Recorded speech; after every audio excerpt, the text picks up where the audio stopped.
Welcome to Marketing in the Age of AI, the show for leaders who want real results, not more noise. Join Emmanuel Rose as he helps business builders turn AI from a confusing add-on into a practical advantage with clearer messaging, stronger trust, and smarter systems. If you felt the shift happening in real time, you're not imagining it. In the agentic pivot, Emmanuel calls it the move from experimenting with AI to building with it, so it supports your team, your brand, and your growth. Let's get into it. Welcome to this episode of Marketing in the Age of AI. I'm Emmanuel Rose, and today I get the pleasure of speaking with an esteemed guest, Jason Barnard. He's an award-winning entrepreneur and the founder of Kalicube. Jason is recognized as a world authority on digital brand control. He is committed to solving the critical challenge of algorithmic misrepresentation, ensuring that business leaders receive the recognition they deserve in the digital landscape. This is, I think, Jason's third time of being on the show, and I am super appreciative to have you spend some more time with me. Thank you so much, Jason. Well, thank you for having me. Third time lucky, Emmanuel. Maybe I'll say something smart this time. Besides just being a smart aleck, right? Yep. That's what they said to me when I was a kid.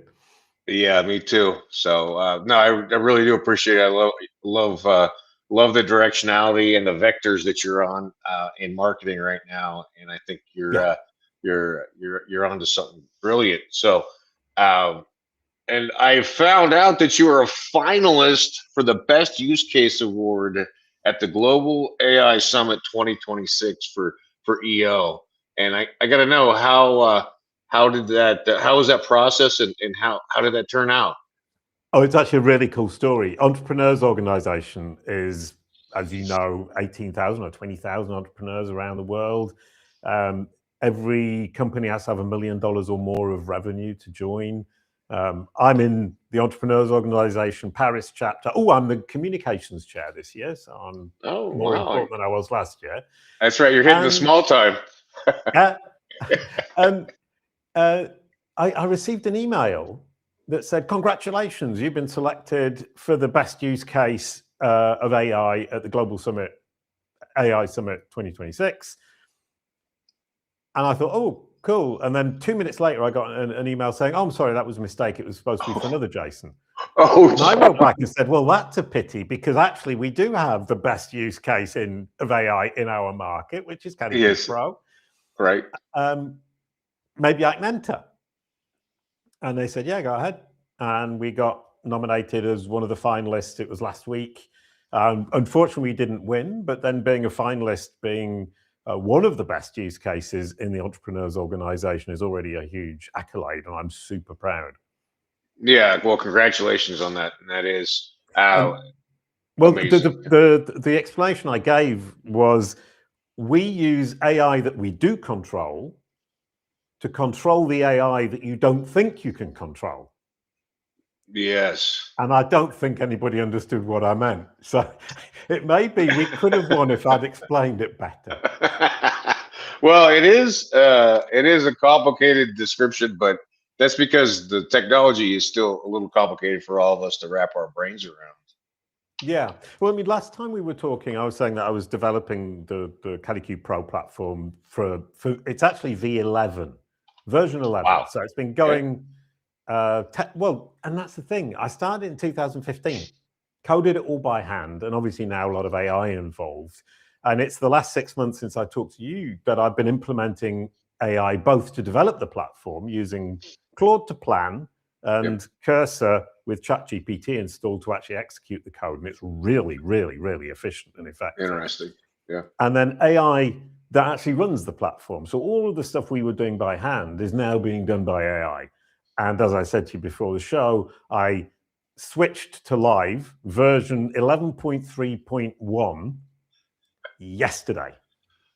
All right. Well, I do have to pat ourselves on the back, because we did, the last time we talked, we said, hey, let's do a show about the release, and you picked a date, and we scheduled it up, and somehow it remained aligned, which is a miracle for software, as we both know. Yeah, well, it's actually later than I thought. I was going to launch it at the beginning of January. It was supposed to be a New Year's release. Yeah. But then I realized that what I've developed is patentable. So I set Oh, about there you doing go. patents. So I've Yep. now got a huge number of patents with the French Patent Office. And then I thought, okay, and academic papers. My thought process is new and different. So I've submitted academic papers. There's another one going to be published soon, my second one. And all of that pushed it all back. But the more it pushed back the last 2 months, the better I got at developing. And the more I realize how powerful what we've built is. And I've been thinking about it the last few days. The SaaS industry is going to be struggling. Yep. But we won't. Because organizing your digital footprint in order to feed that digital footprint efficiently to AI assistive engines and AI assistive agents is never going to be something that you can do without, or you can do effectively and efficiently without the technology behind it and without the data. So we have the data, we have the technology, and I'm starting to sound like the $1 million man. That's okay. You've got 25 billion data points and 73 million brands. So you do have some data at least. Yeah. And I started collecting that in 2015. Yep. And I started off with a tiny data set of, I think it was 300 brands. And I've been expanding the data set from 300 brands, collecting just brand search, the search engine results page for the brand name, using a great platform called Authoritas. And then I used WordLift at one point and still use WordLift for some of the data points. But what I did, I think, was really smart, is I collected small amounts of data around a small set of brands and expanded it out. So each time I expanded out, I could measure the accuracy of the new set of data. Oh, yes. And each time it's 97% compatible or reflects what I had before. And that means that I can now scale very fast. Right. So a year ago, we had 3 billion data points. And we've moved that in a year to 25 billion. Wow. And we're going to keep growing. We're going to be at 100 billion in a couple of years' time, probably more. I mean, I don't know. That's my guess. Right. But then there's also the question of there comes a point when you don't need more data, for, at least to serve the clients, because my role and my aim isn't to serve every client in the universe. My aim is to serve the clients we have as well as I possibly can. Sure. And I don't need all the data that a huge platform like Google has, or SEMrush even, or Adobe. I need the data I need to serve my clients. Absolutely. And I don't have any ambition to be the absolute reference for absolutely everybody in the world. Well, that's because you're a savvy marketer and you know you got to niche down into your ICP, right? So you've just said 25 billion data points and 73 million brands is niching down. Well, in comparison to, let's say, Google, how about that? Yes. It is an impressive amount of data, but explain to me how, as a marketing professional, I can use Kalicube Pro in order to serve my needs as an AL implementation agency and a digital marketing agency, and how I can use it to serve my clients. I think the best way to explain what Kalicube Pro does is to say it manages your brand online in the minds of your audience and AI. And it does it using huge amounts of data and technology in order that everybody understands the AI, the people you serve, your audience. They all understand who you are, what you do, who you serve, why you're the most credible solution, and exactly what you can do to help them and why they should choose you. And if you can convince your ideal audience, your ICP, of that, then you're making sales. And a lot of the time, you're talking to that ICP through the interface of Google, ChatGPT, and other AI. Absolutely. Yep. Oh, and you'll like this. I thought about it since the last time I taught you. It's the 95-5 rule. Okay. What's that? Professor Dawes, who's a professor in Australia, figured out in 2020 that 5% of your ICP are actually in market at the moment you first contact them. Yes.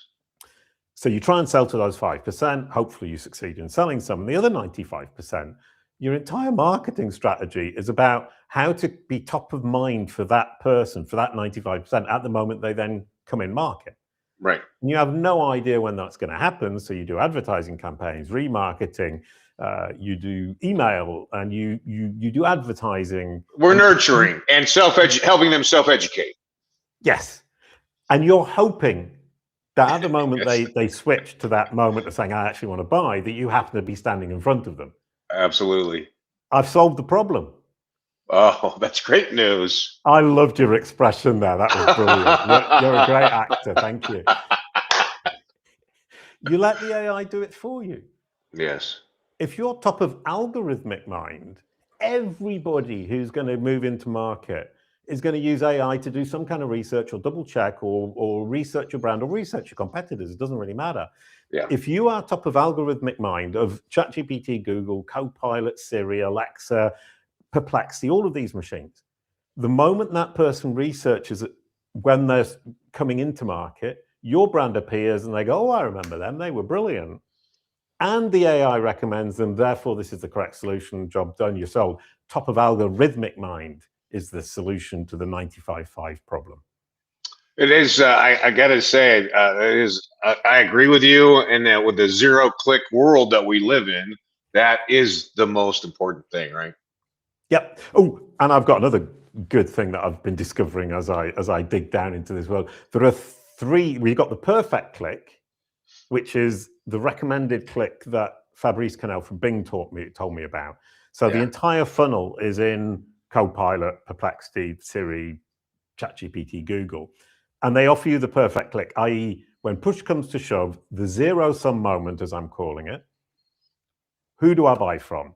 And the AI will say, this is the solution. It's Kalicube in my case. Boom, sale done. That's the perfect click.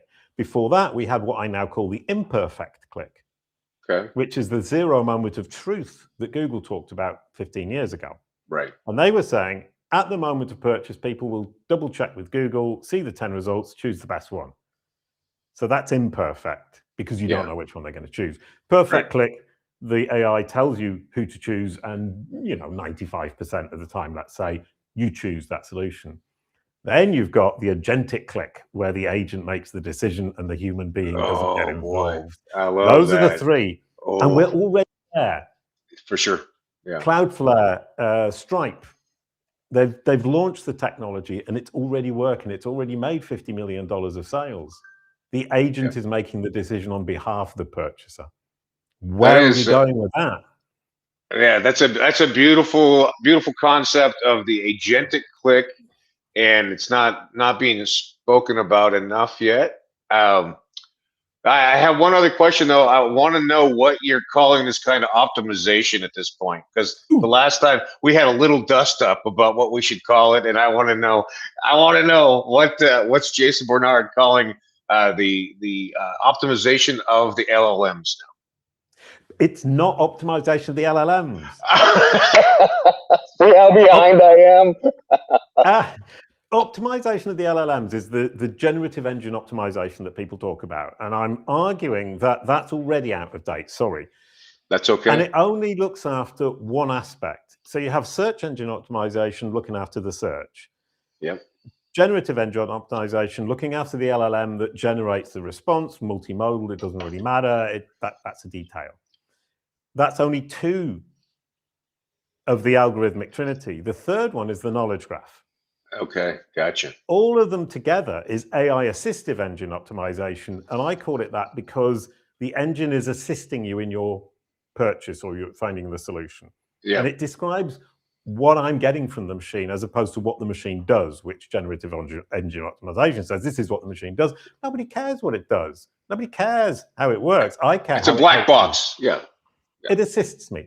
Yeah, I like that. Next step, of course, is assistive agent optimization. Yes, I'm following you now. Yeah. There you go. So, Jason Barnard, assistive agent optimization. That's my bag. That's where I'm going.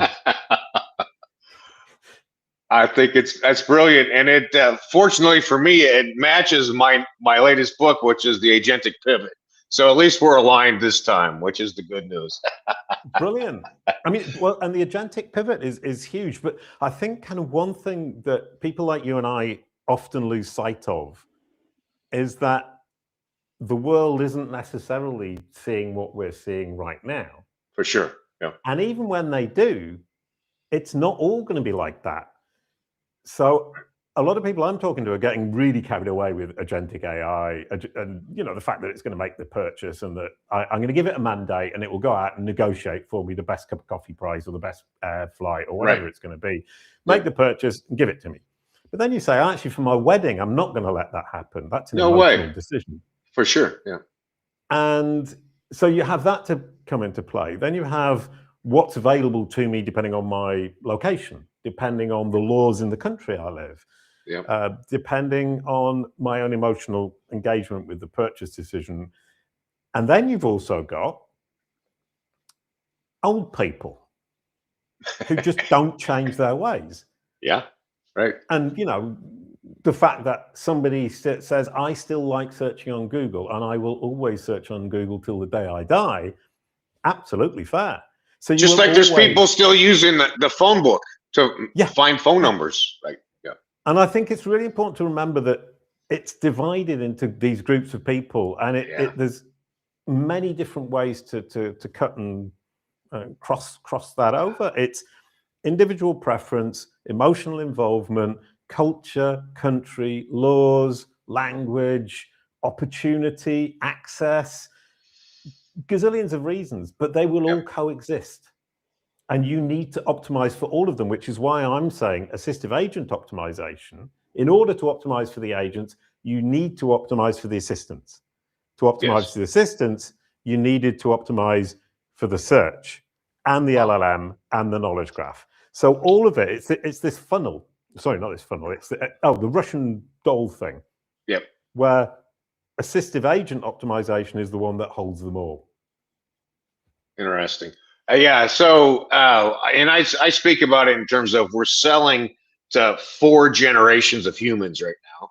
Ooh, right. I like we that. got boomers, we got X, we got millennials, we got Zs, and the alphas are below there. So really 5 generations.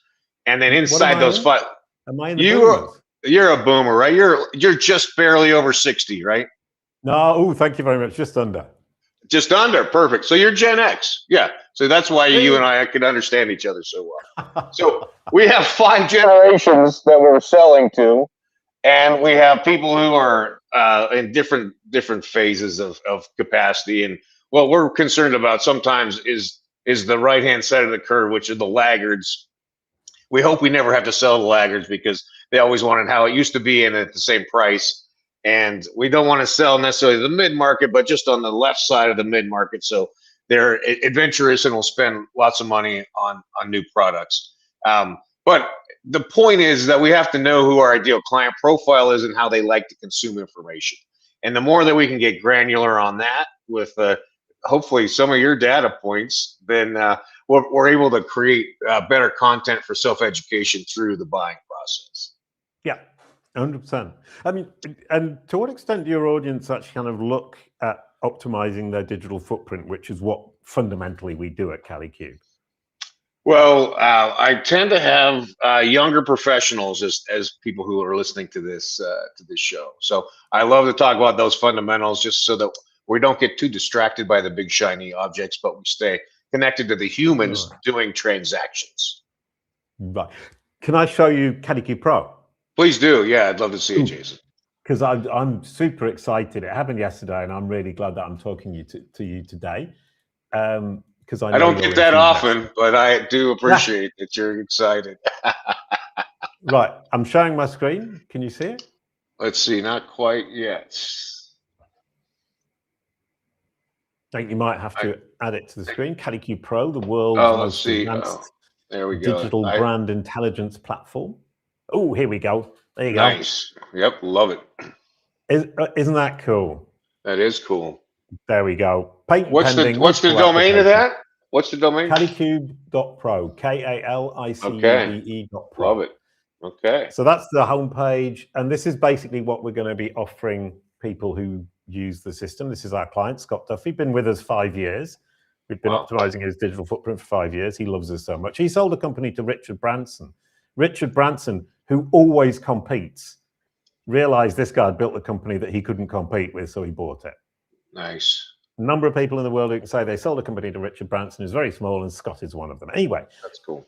we audit his digital footprint and we pull in all the URLs, all of the pages that talk about him, that have anything about him on it, and in this list. We then score them according to whether they serve the bottom of the funnel brand, middle of the funnel competitive comparison, or top of the funnel discovery. Gotcha. And so he can choose, I'm working on discovery today, and the order of the pages changes, and we say, I want to work on this one first because it's the most important to discovery. And now obviously I do my tasks, all of that stuff, but then I can click on that button and we go over here and we've got AI smart copywriters that are trained to talk for him in his voice based on his business goals and our system of understandability, credibility, deliverability, the Kalicube process, pre-filled in order to generate whatever content it is. In this case, third-party website, replace the information on this timeline on Crunchbase, which is very important to his particular brand. And it will rewrite for that page. If it's on his website, he copy-pastes it. If it's not, he reaches out to them, and it will explain to him how and why that should be done. He has these other AI assistants, on-site copywriter, off-site copywriter, if you want to write a press release, all of which is writing in his voice with his business goals and his business persona in mind. Beautiful. And our strategy applied to it as though I was doing it, because I put my brain into the AI. So just in time. Yeah, just in time before I die. I love it. Thank you very much. Genius. And then obviously we track it all. So you have, which URL do I need to optimize, in what order? I just go through them, optimize them one after the other.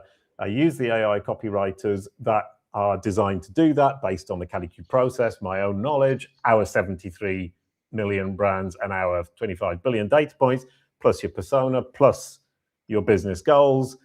Optimize it all, and then track the results across 9 different engines here. And we show you your control and how well you're doing. We give you the score. And by the end of the process, takes about a year because we have a lot of URLs, can be faster. But one thing that's really important that people don't realize is however fast I work, I can't speed up the process of algorithmic digestion. Sure, absolutely. So there you go. A year project for you. Kick it off today. You'll be ready for assistive agents. That's a beautiful piece of software, and I appreciate the architecture and the thought process to stack and stack and stack and stack leverage, and to use the computer for what the software for what the software should be used for, and to bake in custom GPTs on brand, and then the brain of Jason Barnard from Kalicube. So very nice work, very beautiful. Thank you very much. You're such a kind person. And one of the lovely things was I was sitting here a few weeks ago, and I was just reading. I've just basically codified my brain, right? And I figured out a way to codify your writing style and codify your persona, and that kind of grouping of codified intelligence added on top of the intelligence of the AI LLMs themselves knocks it out of the park. Yeah, no, that's beautiful, and it will be dynamic. As I know you've already built that into it too. As things change, you'll be able to upgrade and update so that it is 100% consistent with changes. I'll leave you with this point. Is a lot of people are building knowledge graphs in their website. Wordlift do this incredibly well, and that's absolutely necessary for agentic operations, agentic marketing. For assistive agents, you need to organize your content on within your own company in order to be able to communicate that through the website where the crawlers come as MCP for the agents that come and ask for information, for the feeds that you're giving to ChatGPT and Google. But, so that's Wordlift, that's fine, that's brilliant. We organize your entire digital footprint and bring it together in one neat package that we can feed the AI your entire digital footprint in an incredibly consistent manner in the same way, i.e. through your website, through the feeds, and through the MCP or web MCP. Yeah, and so that it is matches. huge. Nobody on earth is doing that. Sorry, I'm getting over it. No, it's good. It could be, because it's critical that all that data and information matches so that they're able to see the consistency across all the variety of sources. So that's the genius. Why Kalicube will always have a job. Yeah, I love it. Now, is this something that is a SaaS that I can sign up for and start using myself, or do I need to be a client of Kalicube to be able to use it? Right now, you need to be a client of Kalicube. Okay. But we're going to launch what I just showed you. Yep. Without the bells and whistles you could see behind. So what I showed you will be launched as a SaaS. Yep. There'll be a setup fee because we need to set it up, because when people set it up wrong, it all goes horribly wrong and they blame the machine. Of course. And yeah. so it's basically self-service. You come in, we give you a list of URLs, you work on them in the order you want, you use the AI assistants to rewrite the content or write the content you need, and then we track the results. Yep. Finished. And simpler than that, I couldn't manage. I'm sorry. Well, I do have hope that between Claude Code and Codex, at some point you will be able to create an onboarding tool that will allow somebody as inexperienced as myself to be able to use it as a SaaS, standalone SaaS. Yeah. Well, definitely. Well, it's certainly on the rise. I mean, right now I've automated a lot of the stuff that my team need to do. Yep. And one of the really important things that I'm seeing is the consistency of the information within the platform propagates out incredibly powerfully. And if anything in the platform is out of place, that propagates out. So Yep. mistakes amplify really quickly. Yep. And that's the key, is that with Kalicube Pro, we hold it all together so that that mistake doesn't happen in the first place and therefore doesn't propagate and doesn't amplify. And once it amplifies and it gets out of control in the wild, it's really hard to bring it back. Yeah. Thank you. Sure. Yeah, you bet. Jason, I really appreciate you spending time with me again. And you and I could continue to have this conversation for the next 3 hours, but you've got other more important things to do. I will make sure that we have the free resources that are available on Kalicube Pro in the show notes, and I have some links to your LinkedIn profile. Any other way that you want to have people contact you if they want to have a conversation? Ask ChatGPT about me. Ask Google about me, and it will tell you anything you want to know, and it will be accurate, and it will be positive and convincing, and get in contact if you want to. But just to be clear, if you go to kalicube.pro, Kalicube.pro, and you're a geek, you can look in Google's knowledge graph, you can look at brand data, you can look at the geeky stuff that helps SEOs, or traditional SEOs and AEOs and GEOs and whatever you want to call yourself.